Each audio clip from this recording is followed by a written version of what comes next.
just cruising down the road here. Thought I'd do a quick video for you guys. Well, let's get things started. First of all, if you enjoy my videos, do me a favor, please like, please subscribe. I know it's just a fun little channel. I do more just to record stuff, and a few of you guys follow, but I really appreciate the likes and the follows and the subscribers. So, all right, having dispensed of all of that, I just want to run through a couple of things. It's been 1 year since I put my dear brother to rest, or if for even better sake, sent him off to be with the Lord. The car was finished days before he passed away. We went for a drive just down to the chemist to grab some medication, and our last words to each other was we loved each other, and that was 1 year ago, almost to a week.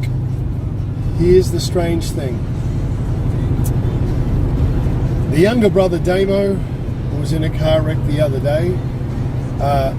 Within 1 day and 1 year of Wayne dying, and he wrapped his car around a pole. I've only just found this out, and hit his chest on the steering wheel and ruptured his heart. It sounds like he's ruptured the sac on his heart. They had to perform open heart surgery and repair that.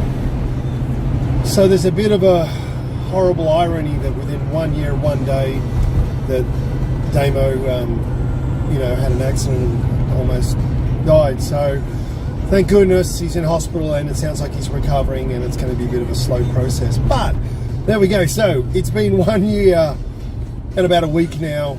The car's been running, despite all the tragedy and the heartache and the pain and all the rest of the things we've gone through. We're still here, guys. I just want to give you a couple of things about the car. I managed to add a whole bunch of horsepower to it. I think I added about 30-40 horsepower. Now, before some of you guys go, how did you do that? What did you spend it on? I did all the wiring on this myself. I mean, the entire wiring loom. I jumped online and listened to You Can Do It Too, and realized I can do it too. Big shout out. And I actually did all of the wiring, including a little fuse box that goes in the engine bay that it divides all the fuses for your coils and your injectors and so forth. Now, 3 of the rails did not get complicated. There's 3 connectors which are all receive positive power. They have to be connected. So I just soldered those rails together. Fine. Recently I had a few problems. I was driving it and I thought I blew up the engine because it started popping and carrying on like it did something bad. I jumped out and I wiggled that and it worked. Pulled it apart, found out the solder looked like it had took and connected these 3 rails as a common rail. It didn't. And it was a faulty connection. So let me just get beyond it. What happened was I took it out, did it properly, put it on the road. It's idling way smoother. It has so much more power than it had before. And I put that down to one simple fact. Because that was a faulty connection, and that connection sends voltage directly to the coils, those coils weren't getting enough voltage to do what they're supposed to do. Now, I'm a bit of a dimwit when it comes to the real technical side of it, and I learned how to do everything from YouTube. So you professional guys out there are probably laughing and whatever else, but let's face it, I did all this on my own with no help, and I didn't know what I was doing. I just figured it out. So there it is. I managed to add a hell of a lot of horsepower. Even my wife said that's quite frightening now when we went for a drive the other night. Another thing, got pulled up by the cops the other day. Yes, sorry, Mocha Fusion time. If you come to Australia, grab a Mocha Fusion at Zarafas. Oh, they are so good. So I got pulled up by the cops the other day. Now, they followed me all the way down my road, down the main road, and they just tailed me. Now, I've been playing a game on PlayStation called Need for Speed The Run, and in that, the cops chase you, so you kind of get used to lights. My first thought was, when the lights come on, stop it. And then I realized this ain't no game, this is the real deal. I'm not the bandit, and they are the real Smokey. So they followed me to a gas station, a petrol station in Australia, and when we got there, I pulled up at the pump, they pulled up behind me, I got out, I had on my Wayne's cowboy hat, By the way, this was Wayno's from Mexico, all the way down from Puerto Escondido. It's made out of cactus, minus the prickly bits. So the cop got out, looked over at the cop. My first words were, "Hello there, Smokey." And a big smile came across his face, which he thought was quite amusing. And he was holding a breathalyzer. And just said, "Can you blow into this? Have you had anything to drink?" I said, "No, just my confusion." And I blew in it, and the other cop was standing there, and he was looking at the car, and he goes, "Oh, how long you had that? And where'd you get it from? And oh, I really like those cars. And when I was in Vegas, I was going to buy myself a Charger." And then he looked inside. They really only stopped me because I know they wanted to look at the car, but they have to legally cover themselves. Just to pull me up and look at it, I could say that was harassment, and technically some person could file a complaint. They just want to look at the car, and the breathalyzer is a legal way of approaching you. So it was kind of nice, they just checked it out, had a look at it, and they were quite impressed. And you don't see a lot of Trans Ams in Australia. You do see lots of Mustangs, new Mustangs, older 60s Mustangs. You see a lot. Corvettes you see. Not a great deal of Dodges, the old Dodges. You don't see a lot of those getting around. Trans Ams, very uncommon. Camaros, very, very similar. There is a lot of Chevy Impalas and stuff. They were imported here back in the day and were actually already converted when they landed in Australia. Bit of information for you guys in the US. In case you guys didn't realize, just to remind some of you guys, the motor running in this at the moment is the LS motor, which is out of the GDO Pontiac, the new one, the 5.7 litre alloy. Now, that GDO Pontiac, in case some of you guys aren't aware as well, that's an Australian vehicle. It's a Holden Monaro, rebadged, sold to the US as Pontiac. A great vehicle. It didn't do extremely well in America, unfortunately, but the people who bought it, everyone raved about it. Very common here, Monaros, you see them everywhere. So it's now running the LS from the Holden, which is a Chevy engine in an Australian car, which was then sold to America as a Pontiac. Go figure all that complex mess out. It's just the way we do things, I guess. So that's been that story to date anyway. I've probably digressed a bit. So it's been 1 year, and now to recap. What's the year been like?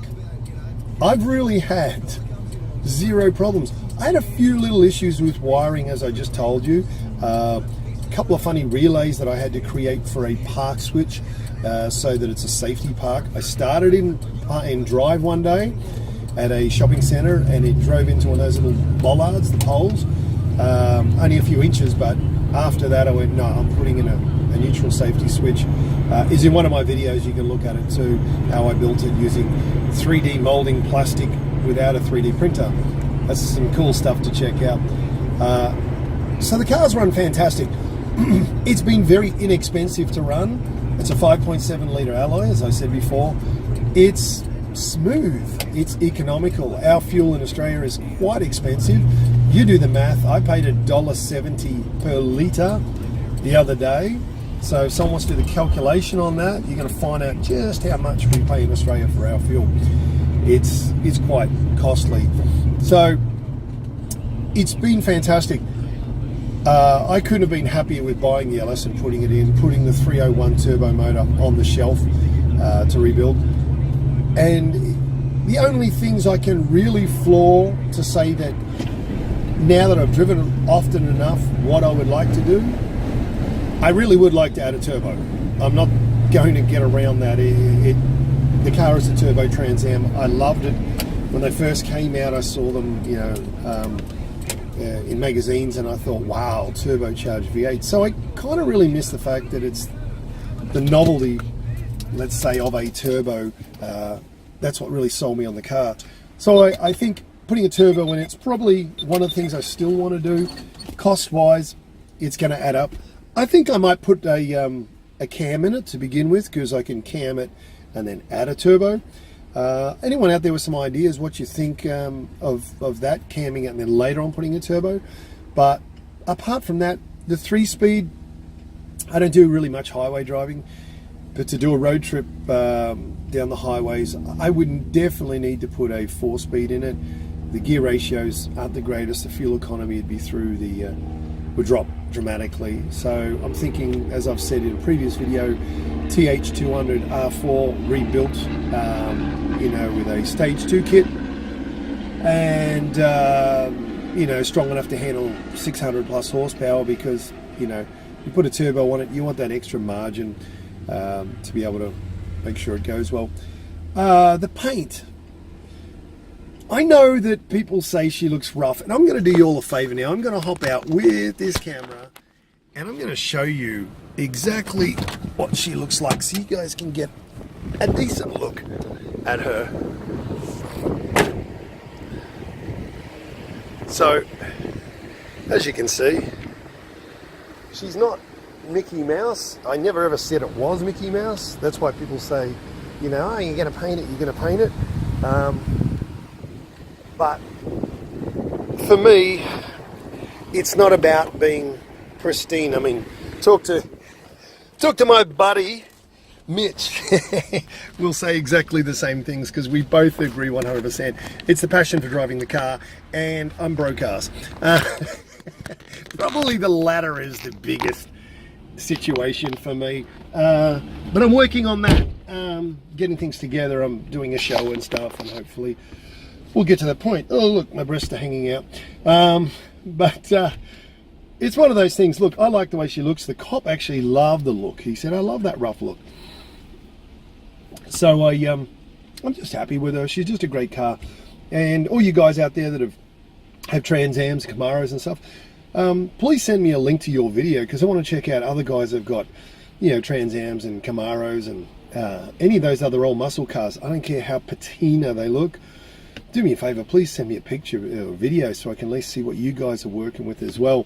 If there's any other Aussie connections, please let me know. Any other Trans Am Aussie connections. We'll start a Trans Am mafia down under, and maybe we guys could hook up in our Firebirds.